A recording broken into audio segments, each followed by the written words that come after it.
Welcome back, guys. How is everyone doing today?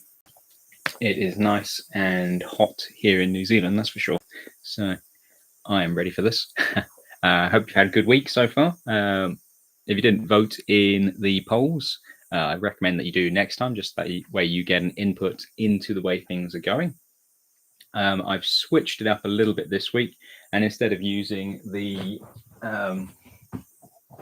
square tokens for the armies, they're a little bit too big, so I've switched down to the smaller ones so that we can actually see what we're doing a little bit easier, and hopefully it'll avoid me making any mistakes on the strategic map like I did before.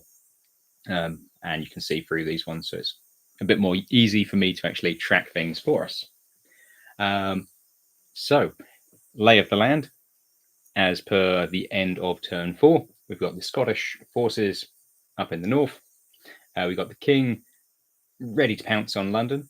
We've got Waller and Fairfax, Cromwell, Rupert and Maurice, and then we've just got a few split forces of Royalist troops dotted around, either making their way to merge or just providing support. So from a strategic level, it actually looks quite good for the Royalists. They've kind of got the parliamentarians hemmed in, but we'll see what happens next. So we'll start off as ever to see who has initiative. And this time, seeing as we've got the Scottish as well, I figured we'd roll 3 dice and see who gets it. So blue will be Scottish, red will be Royalist, and white will be for the parliamentarians. And if we get any draws, we can just re-roll those. So highest goes. So Scottish gain the initiative. So Scots go first, followed by the parliamentarians. And the Royalists go last. So that's not too good for them. Next, we do the month roll. And so, again, it's 1 to 3 months each time. So we'll see what happens. So it's just going to be a movement of 1 month. And I can't remember which month we were in last time. We were in April, so it's moving forwards to May. Okay. So now in May. Write that down. And now we'll just check on what the weather forecast is for any battles. We've got to roll 2d6 here for May. And that's a 6, 7, 8. So when we look on our graph, May, clear sky. I don't think we've had a single turn so far where we've had rain.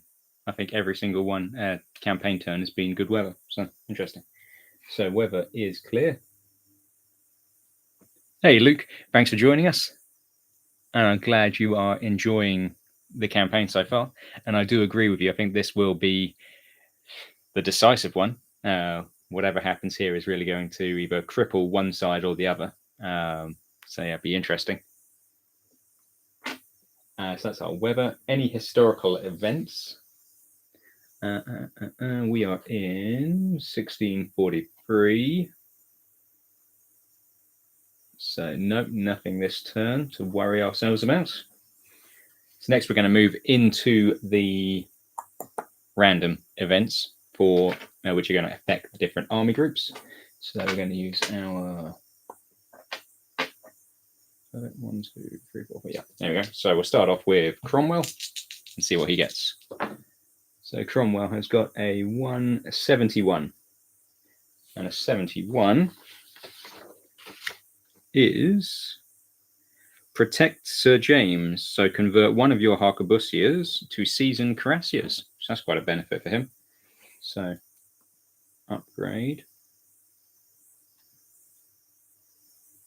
1 times harquebusier to veteran cuirassier. And that was a 71. Okay, so the the parliamentarians are off to a good start. Their side has got the initiative, and now they've also got a veteran cuirassier regiment. Now we'll see what Fairfax gets, and he's got a 34. 34 is siege equipment. So add +1 to the success roll of your first siege this turn. So if he goes to siege, he gets siege equipment. Okay, so that was a 34.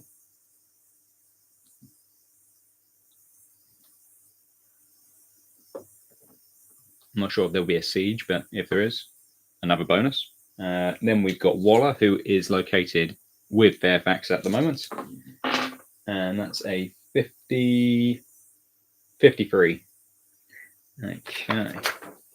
So 53 is plenty of ammunition. On a turn of your choice, 3 musket units get to fire again. Cool. So 53. So all positives for the parliamentarians. And that one will definitely come into its own if it's a tight battle, because just being able to have that extra couple of shots will really whittle down the enemy. Extra ammo. Okay, now we're going to roll for the Scots, Alexander Leslie, and see what they get. And that's a 27. 27. Unsuitable weather. Okay. If your army wishes to avoid a battle or withdraw, you will have to roll on the column to your left on the withdrawal tables. Okay, so if they're fighting a battle this turn, which I don't think they will be because they're a bit too far away, but theoretically, if they were fighting a battle and they decide they need to withdraw or they want to avoid the battle, it's just going to be harder for them to escape, basically. That's what that is. So, unsuitable weather. And usually they'll take a few more casualties, or they just won't be able to escape without having to fight the battle first. So, 7. Cool. Originally, that was the roll which would have added 1 month to the campaign, but then we all decided, and I agreed with you guys, that that doesn't really make much sense. So that's why I just changed it so that we keep the unsuitable weather, but it just makes it harder for the army to escape. So I think that was a good move and a good suggestion from you guys. Next up, we've got Charles. So Charles being down here, he's rolled a 70 straight up. Okay. And a 70 is a well-planned battle, so add +2 cohesion to your army. So 70 +2 cohesion to army. Not too shabby. Next up, we've got Rupert, and he's got a 56, which is give the horses good rest. 1 army of yours can't move this turn. Ooh, that's interesting. So rest an army. That's not so good, especially when you've got a very large Fairfax army here and Cromwell there. Ooh, that could be a terrible thing for them. But anyway, we'll find out what happens. Next up, we've got Maurice, who has rolled a 11. So on an 11, he gets eager horse. 1 of your horse units must deploy 30 ahead from the baseline. So if there's a battle with him, 1 of his cavalry units has to deploy forwards. They were eager. They were trying to get close to the enemy, and so they're going to be starting closer. So that's could be a positive, could be a negative, depending on the situation. 11.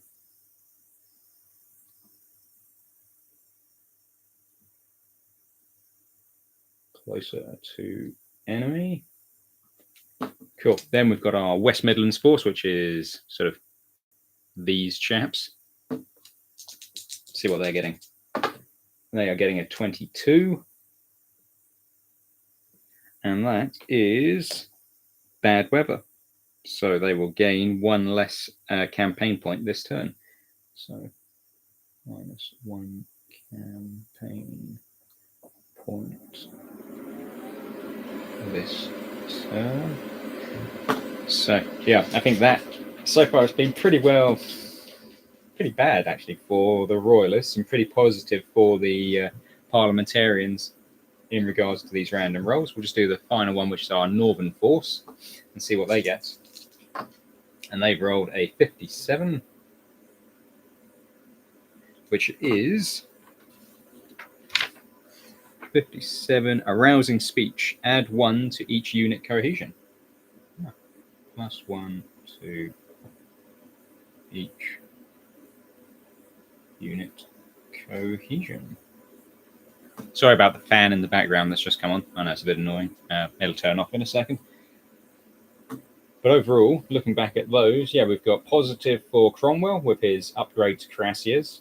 Fairfax siege equipment is not positive, it's not negative. Positive if he has a battle. Waller, extra ammunition, so very positive. Leslie, not so good, bad weather. Charles, +2 cohesion, so pretty good. Rupert can't move, his army is resting. Maurice must deploy 1 cavalry unit 30 closer to the enemy. So that's a bit of a wild card. Then we've got the West Midlands units who are basically suffering, so -1 campaign point for the Royalists this turn. And the Northern force gains +1 to each unit's cohesion. So a bit of a mixed bag overall. I'm not sure quite. Some of those will have big impacts. So interesting to see. Next up, we have got to see what the vote was. I haven't actually checked to see where we are. So let's share screen. Complete history of the war. Campaign.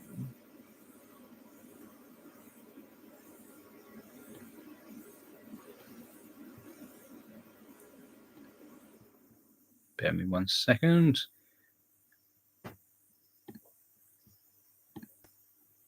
Okay.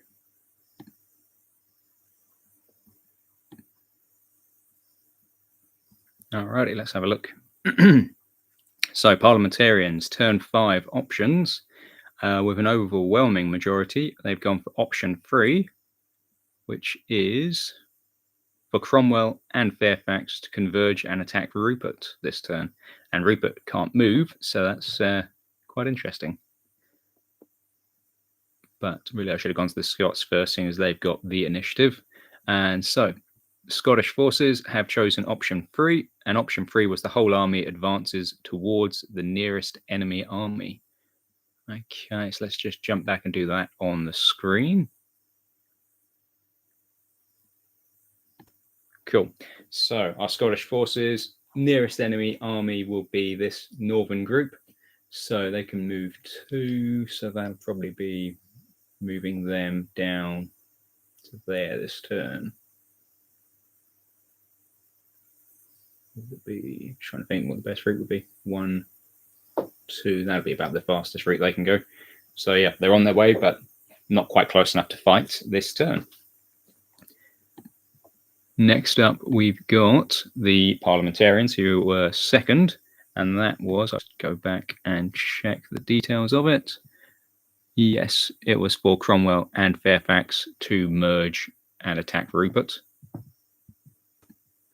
So that'll be this one here, and these ones marching straight across. So Fairfax and Waller, they literally got their county touches, so they'll be going straight across and engaging quickly. And then Cromwell will make it, but he's going to be slightly delayed. So we will have to find out whether he arrives straight away or whether he's going to come on as reinforcements later. So I'll just quickly check what we roll for that. Roll a d6. Okay. On a 4, 5, or 6, they will arrive. No, so we rolled a 1, 2, or 3. We rolled a 2, so they will be coming on as reinforcements during the battle. So they're still going to have a majority because Fairfax has a very large army. Cromwell's is quite large too, but in the morning, the start of the battle, it's going to be slight superiority of numbers to Fairfax, but not hugely. But then when Cromwell does finally arrive, if he arrives, we never know, there'll be even more. So that's an interesting one. So we've got Fairfax and Cromwell versus Rupert and Maurice. And then we've got our second, just jump back over to find out what the Royalists are doing. And the Royalist options, where are they? Here we go. 53% said option 4, and option 4 was for the king to take London, and Rupert and the southern forces to merge on Shrewsbury, whilst the northern force heads to York to prepare for the Scots. So, Charles will be going for London. Obviously now, Rupert is engaged, but these forces were supposed to be heading towards Shrewsbury. So, I would say they're close enough to be able to provide support, but we'll roll to see. So on a 1, 2, 3, they will just keep going to Shrewsbury. On a 4, 5, or a 6, they'll come across as reinforcements. And we got a 5, so they will be able to come to his aid. These guys here, though, down in Oxford, they wouldn't be able to even if they wanted. So they'll just carry on with their orders to get up to Shrewsbury. So that'll be 1 and 2. So interesting. So this turn we have got 1 battle there. Oh yes, and we also had this force marching up to York, and now the Scottish Covenanters are in Yorkshire. So we will have a battle there, which won't be particularly good because that is a very small force of Royalists against an entire army group from Scotland. So that'll be an interesting one. So Leslie versus Northern.